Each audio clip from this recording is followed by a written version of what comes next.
Hello everyone, this is Piyush. Welcome back to my channel. Welcome to the series Explained, where complicated US taxes get simple one step at a time. In the previous parts of this series, we have looked at how to fill out the forms 1040NR, Schedule OI and Form 8843.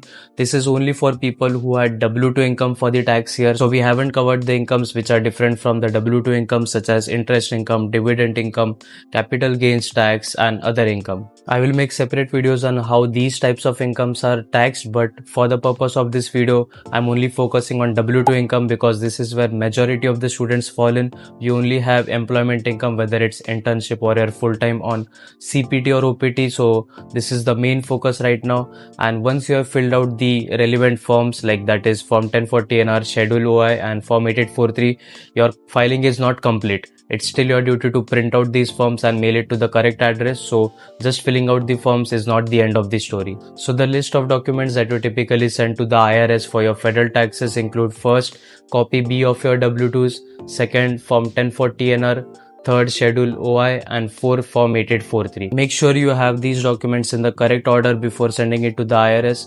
Once you have the printouts of all these documents, it's really important that you sign the document. Without the sign, the forms are not considered complete and it might get rejected. And for these set of documents, the only place where you need to put a signature is the page 2 of your Form 1040NR. Remember that you should not sign digitally, so it's important to take the printout, put a wet signature, put the date when you are filing, and that's how your return is completed. You don't have to sign the Schedule OI, nor you have to sign the Form 8843, because Form 8843 is only to be signed if you are filing the form by itself. But we are filing it along with the Form 1040NR, so there's no need to sign on Form 8843. Once you have printed out all the requirements and put the signature wherever required, the next step is to mail all these documents, the physical copies, to the correct address to the IRS. The mailing address depends on if you are getting a refund from federal tax or you are owing money to the government. So first step is to check if you are getting a refund or owing money. In the first case, if you are expecting a refund from the government, the address to mail to the IRS is in Austin. You can check it right here.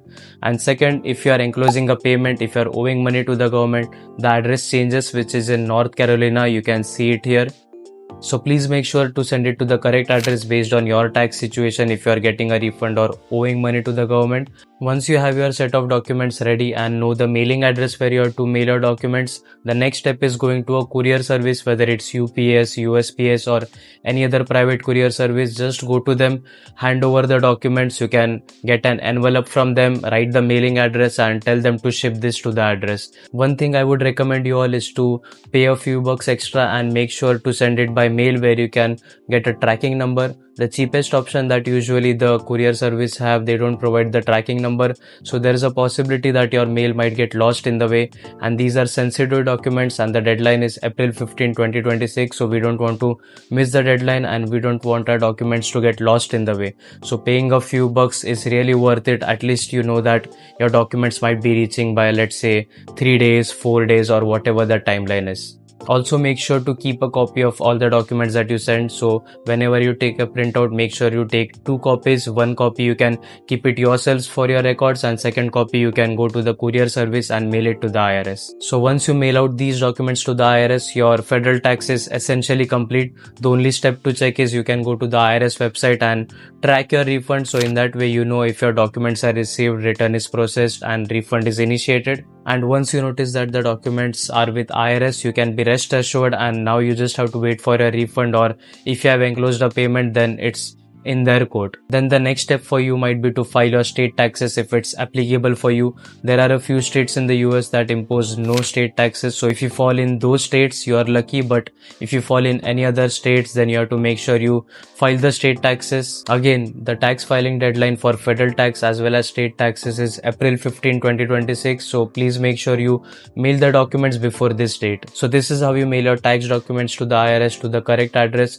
Again, this is only if you had W2 income. If you had multiple sources of income, there might be some additional forms to be filled. So stay tuned with this series where we will discuss how other types of income are taxed and what forms to fill for that. If you have any questions on how to file Form 1040NR, Schedule OI and Form 8843, please make sure to check the previous parts where I tried to explain it line by line on how these forms are filled.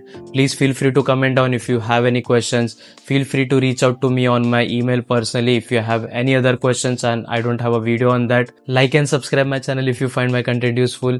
Please share this video with as many international students as possible so that everyone files their taxes, files it correctly and files it before deadline. Turn on the notifications so that you don't miss out on any important tax filing videos for this year. Thank you again for watching this video. Until next time.